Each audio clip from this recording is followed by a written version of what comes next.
Filipi pasal yang pertama ayat yang ke-20 sampai 21. Sebab yang sangat kurindukan dan kuharapkan ialah bahwa aku dalam segala hal tidak akan beroleh malu, melainkan seperti sedia kala. Demikian pun sekarang. Kristus dengan nyata dimuliakan di dalam tubuhku, baik oleh hidupku maupun oleh matiku. Karena bagiku hidup adalah Kristus dan mati adalah keuntungan.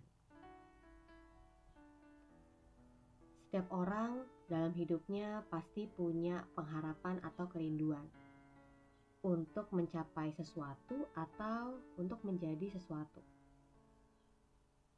Ketika saya masih di kelas 3 SMA, saya ingin sekali untuk kuliah. Walaupun saat itu nggak tahu kapan dan di mana saya akan berkuliah. Tetapi keinginan itu udah besar ada dalam diri saya.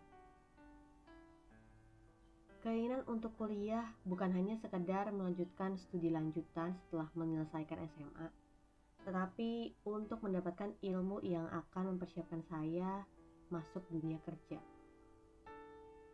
Dari banyaknya keinginan untuk kuliah menjadi juru masak adalah keinginan terbesar saya.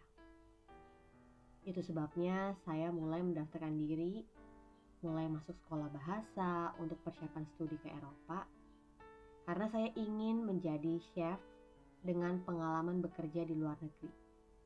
Belajar langsung dari para ahli dan berkontribusi untuk pengembangan kuliner di Indonesia.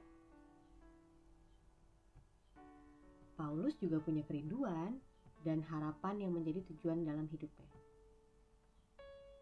Kehidupan Paulus sebelum dan sesudah berjumpa dengan Kristus sangat kontras.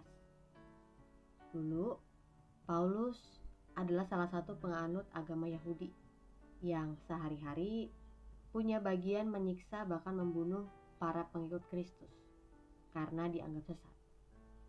Tetapi setelah berjumpa dengan Kristus, Paulus menjadi hamba Tuhan. Ia memberitakan Injil kepada orang-orang non-Yahudi di luar Yerusalem. Kerinduan dan harapan Paulus ketika menjadi pengikut Kristus adalah memuliakan Yesus melalui tubuhnya.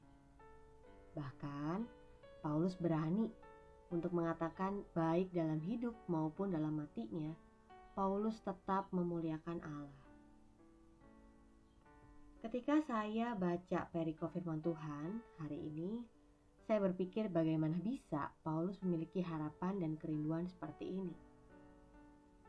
Ketika banyak orang sedang berfokus untuk mengusahakan pencapaian kepentingan diri sendiri, Paulus justru berfokus untuk memuliakan Allah. Apakah Paulus nggak punya kerinduan yang berfokus kepada dirinya sendiri? Lalu pertanyaan selanjutnya adalah bagaimana bisa? Cinta yang begitu besar akan terlihat dari keteguhan komitmen seseorang yang muncul dalam perkataan dan perbuatannya.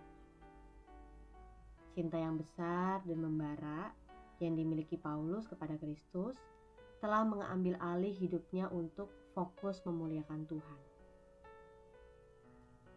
Kerinduan dan harapan Paulus yang tadinya berpusat pada kepentingan sendiri telah berpindah menjadi kepentingan Kristus.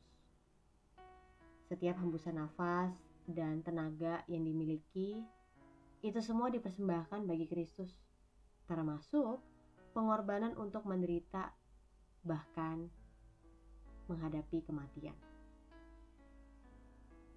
Mengapa pesan ini harus dituliskan oleh Paulus kepada jemaat di Filipi?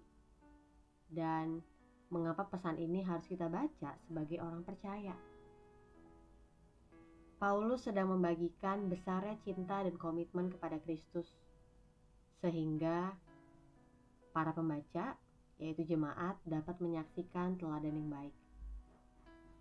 Pengorbanan Paulus untuk rela menderita karena pemberitaan Injil menunjukkan besarnya kasih dan iman Paulus kepada Kristus. Itu sebabnya kita jadi tahu sekarang bahwa kasih dan iman seseorang pasti berkaitan erat dengan pengorbanan. Jika seseorang tidak memiliki kasih dan keyakinan teguh terhadap seseorang, pasti nggak akan mau berkorban. Bener nggak?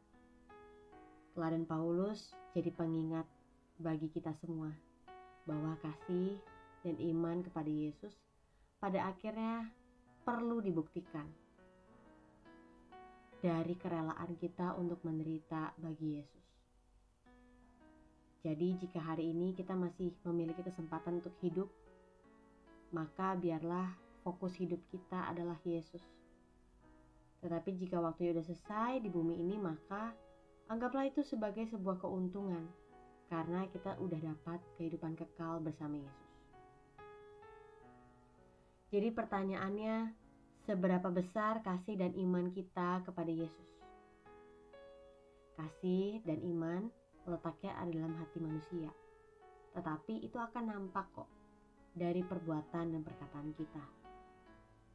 Yesus sudah berkorban bagi kita, bahkan ia rela taat sampai mati di kayu salib untuk menebus dosa kita. Sehingga segala berkat jasmani maupun rohani yang kita nikmati saat ini adalah bukti dari hasil pengorbanan Yesus. Yesus dan Paulus sudah membagikan teladan mereka, yaitu rela menderita. Lalu, apakah kita juga mau ambil bagian untuk menderita bagi Yesus?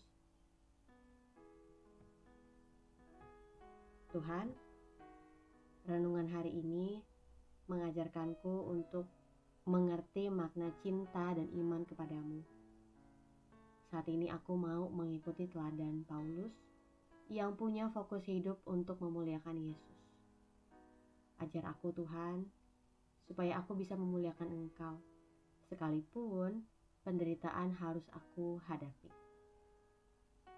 Aku percaya Engkau yang mengajar dan menguatkan aku untuk semakin mengasihi-Mu dan semakin memiliki iman yang teguh dalam Engkau.